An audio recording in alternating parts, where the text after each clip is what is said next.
Welcome to Tree Life, where we help your indoor garden grow happier and healthier, one plant at a time. Are your houseplants constantly struggling, leaves turning yellow, roots rotting, or maybe you're just overwhelmed with where to begin? Well, you're not alone. In this video, we're breaking down 15 essential, beginner-friendly plant care tips, the kind most new plant parents never hear until it's too late. Whether you're growing a snake plant, monstera, or pothos, these tips will help your plants not only survive, but thrive. Let's get started. Success starts before you even buy your plant. One of the biggest mistakes beginners make is picking the prettiest plant instead of the right plant. Ask yourself, how much natural light does your home get? How often can you water? Are you forgetful or attentive?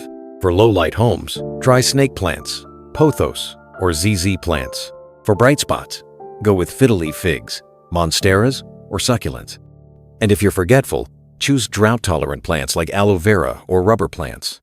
Don't fight your space, match your plant to your environment.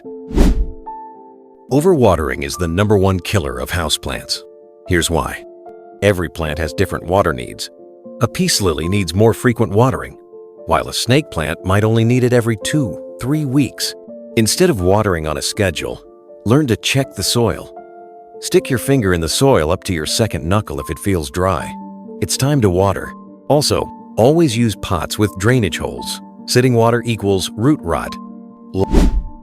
Light is like food for your plant, but not all light is created equal. South-facing windows get bright, direct sun, great for succulents and cacti. East-facing windows get gentle morning sun, perfect for ferns and peace lilies. North-facing windows are low light. Use them for low-light lovers like pothos and ZZ plants. If natural light is lacking, consider using full-spectrum grow lights that mimic the Sunday. Not all soil is created equal. Regular garden soil is too dense for indoor pots. It holds too much water and can suffocate roots. Buy a well-draining indoor potting mix. For succulents and cacti, use a gritty mix with added perlite or sand. For moisture-loving plants like ferns or calatheas, go for a peat-based mix that retains more moisture. Your soil should strike a balance, hold some moisture, but still allow air to reach the roots. Stale air can lead to mold, fungus, and pest issues. Keep your plants in an area with good airflow near a window, door, or with a small fan. Avoid placing them in sealed-off corners or under cabinets. Just like us, plants love a bit of fresh air. Dust may seem harmless, but it clogs up your plant's pores, the stomata, and reduces photosynthesis. Wipe your plant's leaves gently with a damp cloth every 2-3 weeks. For fuzzy-leaved plants like African violets, use a soft brush instead of water. Clean leaves equals happy plant equals faster growth. Plants grow toward the light. If you leave them in one position, they'll lean and grow unevenly. Rotate your pots 90 degrees every week to promote even, symmetrical growth. Here's how to tell your plant needs a bigger pot. Roots coming out of drainage holes, soil drying too quickly, or stunted growth. When repotting, go just 1-2 inches bigger in diameter. Too big a pot can cause root rot due to excess moisture. And always repot in spring or early summer, never during dormancy. If you live in a place with long winters or dark apartments, grow lights are a lifesaver. Use full-spectrum LED grow lights that provide red and blue wavelengths essential for photosynthesis. Place the light 6-12 inches above the plant and keep it on for 10-14 hours daily. Avoid putting lights too close, they can scorch your plants. Plants have seasons. In spring and summer, they actively grow and need more water and nutrients. In fall and winter, growth slows down or stops. That means less water, no fertilizer, and reduced light needs. Respecting these natural rhythms helps prevent overwatering or overfeeding. Fertilizer is like vitamins, not food. Your plant still needs light and water first. Use a balanced liquid fertilizer, like the 10th of October 2010 or 202020, every 4-6 weeks during the growing season. For flowering plants, switch to a high phosphorus formula. Don't fertilize in winter unless the plant is actively growing under grow lights.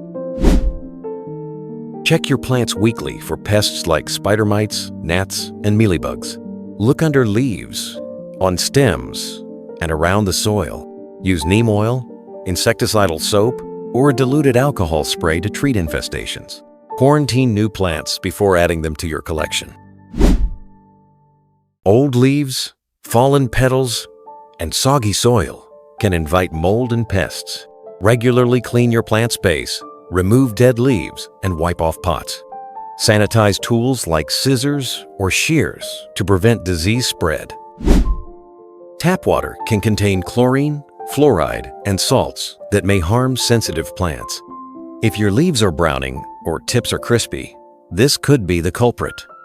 Use filtered rain or distilled water for calatheas, spider plants, and other sensitive species.